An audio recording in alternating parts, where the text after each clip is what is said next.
Yes, students, now unit of electric current is coulomb per second, or it is ampere. It is denoted by capital A. Ampere is the fundamental unit. We studied in class 11th.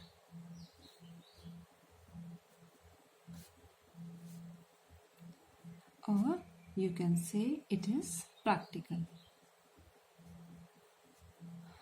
unit.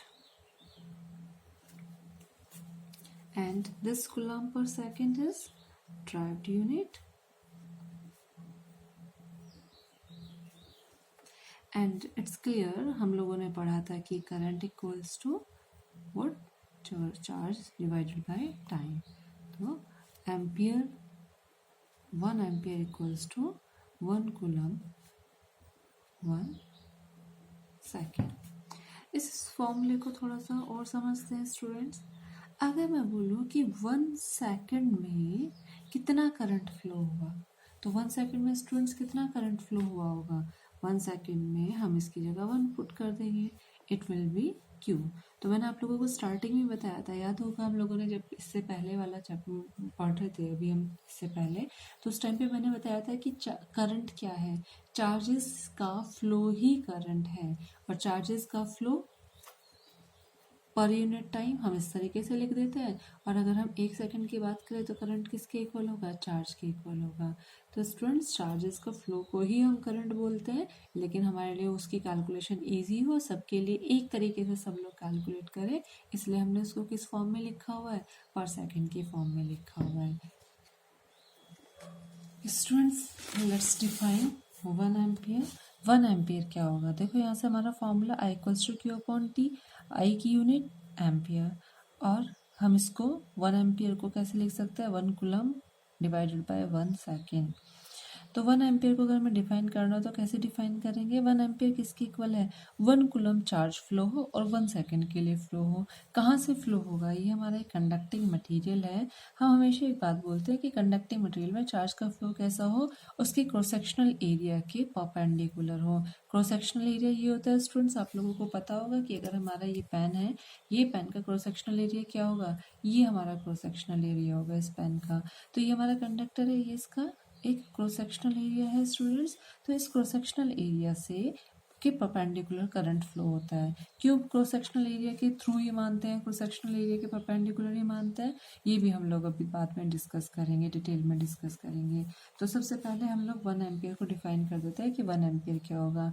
Students, 1 coulomb charge flow for 1 second. 1 coulomb charge flow हो रहा है और 1 second के लिए flow हो रहा है. कहाँ से फ्लो हो रहा है, किसी भी क्रॉस सेक्शनल एरिया से फ्लो हो रहा है, उसी को हम क्या बोलते हैं, उसी को हम 1 एम्पियर बोलेंगे.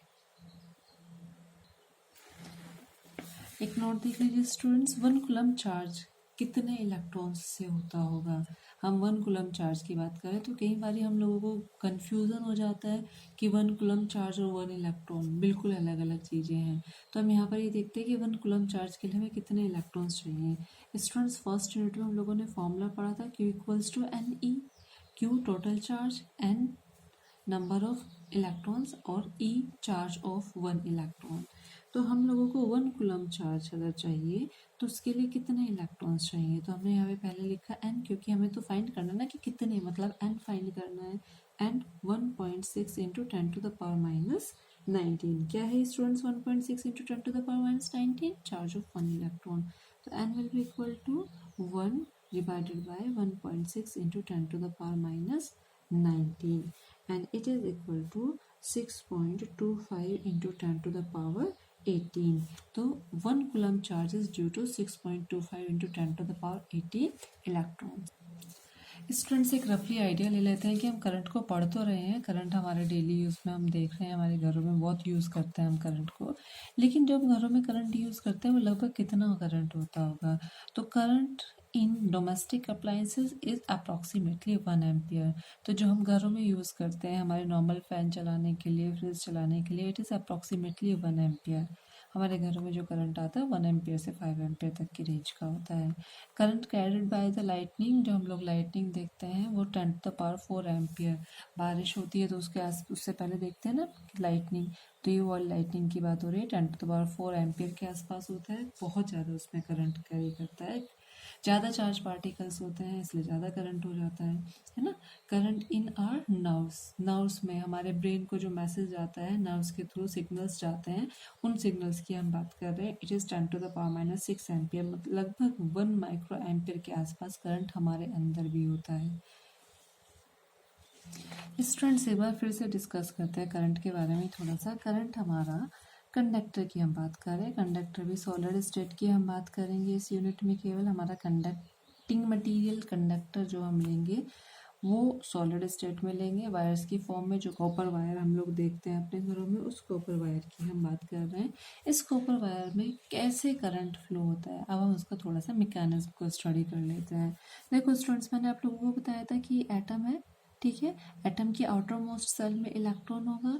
ये आउटर मोस्ट ऑर्बिट का इलेक्ट्रॉन, इनको आउटर मोस्ट ऑर्बिट के इलेक्ट्रॉन्स को हम वैलेंस इलेक्ट्रॉन्स बोलते हैं। ये इलेक्ट्रॉन हमारा बाहर अगर आ जाता है, बाहर कैसे आता है? सबसे पहली बात, ये हमारा एक मटेरियल है स्टूडेंट्स, कंडक्टिंग मटेरियल की जिसकी हम बात कर रहे हैं। ये हमारे एटम्स हैं और इन एटम्स में सपोज मैं इस एटम के वैलेंस इलेक्ट्रॉन की बात करूँ तो जो वैलेंस इलेक्ट्रॉन है, ये इलेक्ट्रॉन एक तो लूजली बाउंड होता है क्योंकि न्यूक्लियस से काफ़ी डिस्टेंस पर होता है, तो न्यूक्लियस फोर्स ऑफ अट्रैक्शन लगाता है, बांध के रखता है। क्योंकि न्यूक्लियस के अंदर, ये हमारा न्यूक्लियस है, इसके पास कैसा चार्ज है? पॉजिटिव चार्ज है। और इलेक्ट्रॉन्स के पास कैसा चार्ज है? नेगेटिव चार्ज है। तो ये दोनों एक दूसरे को एक फोर्स से बांध के रखते हैं। लेकिन जो आउटर मोस्ट इलेक्ट्रॉन होगा, क्योंकि जैसे जैसे डिस्टेंस इंक्रीज होती है स्टूडेंट्स, हम लोगों ने पढ़ा है ना, force is inversely proportional to the square of the distance. जैसे जैसे हमारा डिस्टेंस इंक्रीज होगी हमारा फोर्स डिक्रीज होगा, तो हमारा आउटर मोस्ट जो इलेक्ट्रॉन होता है उसके ऊपर फोर्स कम होता है। और ये जो आसपास के इलेक्ट्रॉन्स हैं, ये हमारे आसपास के जो दूसरे हमारे न्यूक्लियस होंगे, ये एटम्स होंगे, ये इसके ऊपर एक फोर्स अप्लाई करते रहते हैं। तो ये जो हमारे आउटर मोस्ट इलेक्ट्रॉन्स होते हैं, वैलेंस इलेक्ट्रॉन्स होते हैं, ये एक्सपीरियंस करता है इलेक्ट्रिक फोर्सेस को अलग अलग, क्योंकि क्लोजली पैक होते हैं। ये मैंने डिस्टेंस पर दिखाया हुआ है, बहुत क्लोजली पैक है, यहाँ पे बहुत सारे एटम्स क्लोजली पैक हैं। तो ये सारे एटम्स क्या करेंगे? इसके ऊपर एक फोर्स अप्लाई करेंगे, और फोर्स अप्लाई करने से ये क्या होगा? ये तो अनबैलेंस्ड हो जाता है और एक एटम के साथ अटैच ना होके एक से दूसरे में, दूसरे से तीसरे में जंप करता रहता है। और कभी कभी ये बाहर भी घूमता रहता है। बाहर कहाँ घूमता रहता है? क्या ये बाहर निकल जाएगा मटेरियल से? नहीं। कहाँ घूमेगा? With in the conducting material ये घूमेगा। तो यहाँ पर ये हमारा फ्री इलेक्ट्रॉन घूमता है। तो ये फ्री इलेक्ट्रॉन होने का रीजन नंबर हमारा 1 हुआ, क्योंकि ये अनबैलेंस्ड फोर्सेस के ऊपर काम करते हैं। अनबैलेंस्ड फोर्सेस क्या करते हैं? जहाँ पर भी अनबैलेंस्ड फोर्सेस होंगे वहाँ पर मोशन होगा, तो इसके ऊपर अनबैलेंस्ड फोर्स काम करेगा। अनबैलेंस्ड फोर्स का मतलब क्या होता है? मोशन। मोशन मतलब ये मूव करेगा, मूव करके कहाँ जाएगा? मटेरियल से, अपने एटम से बाहर आ जाएगा, ऑर्बिट से बाहर निकल जाएगा। दूसरा रीज़न क्या होता है कि जो हमारे आउटर मोस्ट इलेक्ट्रॉन होता है कंडक्टिंग मटेरियल के, ये जो हमारा आउटर मोस्ट इलेक्ट्रॉन है, अगर हम इसको रूम टेम्परेचर पर रखते हैं, रूम टेम्परेचर हमारा 25 डिग्री सेल्सियस के आसपास का हम रूम टेम्परेचर मानते हैं जनरली, हम रूम टेम्परेचर पर रखते हैं, तो ये इलेक्ट्रॉन क्या करेगा? इस इलेक्ट्रॉन के पास एनर्जी आएगी। एनर्जी आके क्या करेगा? ये एनर्जी आके अपने ऑर्बिट से बाहर आ जाएगा। बाहर आके कहाँ जाएगा? विद इन द मटेरियल घूमता रहेगा। अच्छा, विद इन द मटेरियल ये इलेक्ट्रॉन इससे बाहर आ गया, लेकिन ये इससे बाहर क्यों नहीं निकलते? कंडक्टिंग मटेरियल से। कंडक्टिंग मटेरियल से इसलिए बाहर नहीं निकलते हैं स्टूडेंट्स, क्योंकि अभी तक इसके पास में, हमारे इस कंडक्टिंग मटेरियल के पास में जितने प्रोटॉन्स हैं उतने ही इलेक्ट्रॉन्स हैं। तो जितने प्रोटॉन्स उतने ही इलेक्ट्रॉन्स हैं। भले ही इलेक्ट्रॉन एटम से बाहर आ गए हैं, लेकिन ये कंडक्टिंग मटेरियल से बाहर नहीं आए हैं। These electrons are within the material. तो अगर हम इस कंडक्टिंग मटेरियल की बात करें तो ये कैसा है? ये कंडक्टिंग मटेरियल हमारा न्यूट्रल है। ये कंडक्टिंग मटेरियल न्यूट्रल है। इस इलेक्ट्रॉन के पास एक्सेस एनर्जी आ गई। एक्सेस एनर्जी आके क्या करेगा? इधर उधर मूव करना शुरू करेगा, और मूव करते हुए ये इस सरफेस को छोड़ के जाने की कोशिश करेगा, इस मटेरियल से निकलने की कोशिश करेगा। इस मटेरियल से निकल के जैसे ही ये बाहर आएगा, जैसे ही बाहर आएगा, तो इस पूरे कंडक्टर के पास में कैसा चार्ज हुआ? पॉजिटिव। और इसके पास कैसा चार्ज हुआ? नेगेटिव। इसके पास पॉजिटिव चार्ज, इसके पास नेगेटिव चार्ज।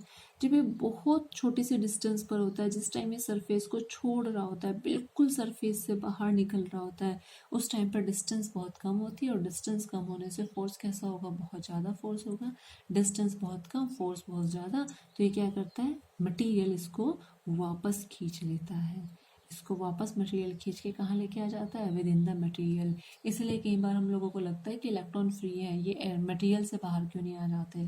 समझ में आया स्टूडेंट्स, मटेरियल से बाहर क्यों नहीं आते हैं। मटेरियल से बाहर निकलने की कोशिश तो करते हैं, लेकिन जब ये बहुत कम डिस्टेंस पर होता है, माइक्रोमीटर की डिस्टेंस पर, 4 मिलीमीटर की डिस्टेंस पर होते हैं, तभी इसके ऊपर एक फोर्स काम करता है। और क्योंकि डिस्टेंस बहुत कम होती है तो इसलिए फोर्स बहुत स्ट्रॉन्ग होता है। तो हम बात कर रहे थे कंडक्टिंग मटेरियल की। कंडक्टिंग मटेरियल में यहाँ पर क्या होंगे, कुछ एटम्स, कुछ फ्री इलेक्ट्रॉन्स। फ्री इलेक्ट्रॉन्स कहाँ से आए, एटम से आए। जब एटम से फ्री इलेक्ट्रॉन निकला तो क्या ये एटम अब एटम बचा, नहीं, ये क्या बन गया है, this atom has become a ion. और आयन भी कैसा, पॉजिटिव आयन। तो ये पॉजिटिव आयन होगा। कुछ न्यूट्रल एटम्स भी बच जाते हैं, तो हमारा कुछ इस तरीके की पिक्चर अब हमें दिखाई देती है। ये हमारे कुछ आयन्स हो गए, ये कुछ फ्री इलेक्ट्रॉन्स हो गए, ये फ्री इलेक्ट्रॉन्स हो गए, ये कुछ आयन हो गए, और कुछ एटम्स भी होते हैं।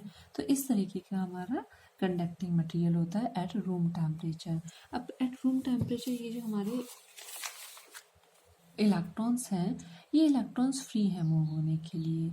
जब ये इलेक्ट्रॉन्स फ्री है मूव होने के लिए, तो ये कैसे मूव करते हैं, रैंडमली मूव करते हैं। इनके पास एनर्जी, अब एनर्जी है तभी तो ये बाहर आए हैं। और जब इनके पास एनर्जी है तो ये कैसे मूव करते रहेंगे, रैंडमली मूव करते रहेंगे। These electrons will be moving like this, randomly. इस तरीके से इनका मोशन होता रहेगा।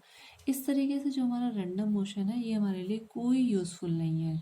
क्यों यूज़फुल नहीं है, ड्रिफ्ट वेलोसिटी में हम लोग डिटेल में स्टडी करेंगे। अब हमें क्या करना है, इन इलेक्ट्रॉन्स को मूव कराना है। तो इन इलेक्ट्रॉन्स को मूव कराने के लिए हम लोग क्या करते हैं, हम लोग एक कंडक्टिंग मटेरियल के पास में इधर लाकर हमने एक डिस्क रखी, इधर लाकर हमने एक डिस्क रखी। This disc is positively charge, इसके पास खूब सारा पॉजिटिव चार्ज है, इसके पास एक नेगेटिव चार्ज है। तो हमने देखा कि जैसे ही हमने इस मटेरियल में, जिसमें हमारे फ्री इलेक्ट्रॉन्स थे और रैंडमली मूव कर रहे थे, स्टूडेंट्स एटम्स और आयंस भी होंगे, वो मैं ड्रॉ नहीं कर रही हूँ। ये जो हमारे फ्री इलेक्ट्रॉन्स थे जो रैंडमली मूव कर रहे थे, ये इलेक्ट्रॉन्स एक फोर्स एक्सपीरियंस करते हैं। In which direction, towards the positive. ये सारे इलेक्ट्रॉन्स पॉजिटिव प्लेट की तरफ मूव करना शुरू कर देते हैं। और जो हमारे ये आयंस होंगे, ये आयंस फिक्स रहेंगे या मूव करेंगे। देखिए स्टूडेंट्स, आयंस वैसे तो बहुत हैवी होते हैं, मूव करना उनका इजी नहीं होता है, लेकिन वो थोड़ा सा डिफ्लेक्शन उनमें होता है, थोड़ा सा वो मूवमेंट उनमें होता है। तो हमारा पॉजिटिव की तरफ मूव करेगा। जो हमारा पॉजिटिव आयन है, ये positive ion, it will move towards the negative and electron will move towards the positive. Students देखो, अब पिक्चर कुछ ऐसी होगी हमारे पास में। ये हमारे कंडक्टिंग मटेरियल है, इसमें ये हमारे पॉजिटिव आयंस है जिनकी हम बात कर रहे हैं, and these are the free electrons. Current के लिए कौन रिस्पॉन्सिबल है, करंट के लिए कौन रिस्पॉन्सिबल होता है, जिन कंडक्टर्स की हम बात कर रहे हैं, मेटल्स की हम बात कर रहे हैं, मेटल्स में इलेक्ट्रॉन, करंट की कंडक्शन के लिए इलेक्ट्रॉन्स रिस्पॉन्सिबल होते हैं। एक और टर्म हम लोग स्टूडेंट्स यहाँ पढ़ने वाले हैं, होल्स। हालांकि सेमीकंडक्टर में हम लोग इसको डिटेल में स्टडी करेंगे, बस मैं बता देती हूँ होल्स क्या होते हैं। कई बार हम लोगों को लगता है कि ये पॉजिटिव चार्ज जो दिखाया जा रहा है ये प्रोटॉन के लिए है या ये आयन है। आयन तो हमारा है ये, लेकिन जब हम इसको ऐसे पॉजिटिव करके दिखाते हैं, ये होता क्या है। देखो एटम है ये हमारा, ये एटम था, इस एटम से हमने एक इलेक्ट्रॉन निकाला।